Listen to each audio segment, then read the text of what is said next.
ಬೆಳಗು ಜಾವ ಇದನ್ನು ಬರೆದವರು ಯಾರಂದ್ರೆ ದತ್ತಾತ್ರೇಯ ರಾಮಚಂದ್ರ ಬೆಂಡೆ ಅಂತ ಇಟ್ಕೊಂಡ ಹೆಸರು. ಒಂದು ಭಾವಗೀತೆಗಳನ್ನ ಬರೀತಾ ಹೋಗ್ತಾರೆ. ಆ ಭಾವಗೀತೆಗಳಲ್ಲಿ ಬೆಳಗು ಜಾವ ಅಂತಕ್ಕಂಥ ಒಂದು ಭಾವಗೀತೆ ಕೂಡ ಇದೆ. ಅದ್ ನೋಡ್ತಾ ಹೋಗಿ.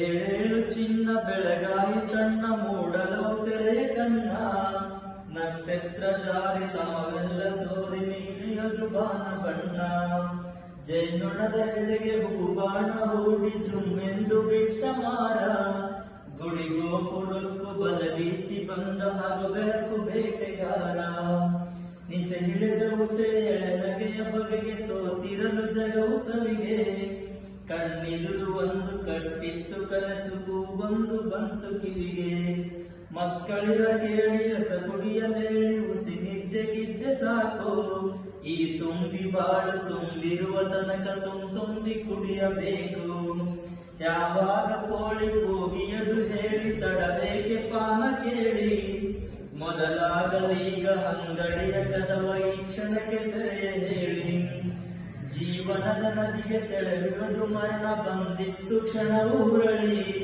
ಹೋದವರು ತಿರುಗಿ ಬಂದಾರೆ ಅವರು ಬರಲಿಕ್ಕೆ ಇಲ್ಲ ಮರಳಿ, ಬಾನುಗರನುಂಟು ಮರ ಚಿಗುರನುಂಟು ಬರಲುಂಟು ಸುಗ್ಗಿ ಮತ್ತೆ, ಮುಳುಗಿರಲಿ ಮುಕ್ಕು ಚಿಂತನೆ ತಾನು ಹರೆಯಕ್ಕೆ ಬೇರೆ ಒತ್ತೆ, ಹೇಳೇಳು ಚಿನ್ನ ಬೆಳಗಾಯಿ ತನ್ನ ಮೂಡಲವು ತೆರೆ ಕಣ್ಣ, ನಕ್ಷತ್ರ ಜಾರಿ ತಮವೆಲ್ಲ ಸೋರಿ ಮುಗಿಲಿಯದು ಬಾನ ಬಣ್ಣ, ಜೈನುಣದ ಹುದೆಗೆ ಹೂಬಾಣ ಹೂಡಿ ಜುಮ್ಮೆಂದು ಬಿಟ್ಟ ಮಾರ, ಗುಡಿ ಗೋಪುರಕ್ಕೂ ಬಲ ಬೀಸಿ ಬಂದ ಹಾಗೂ ಬೆಳಕು ಬೇಟೆಗಾರ.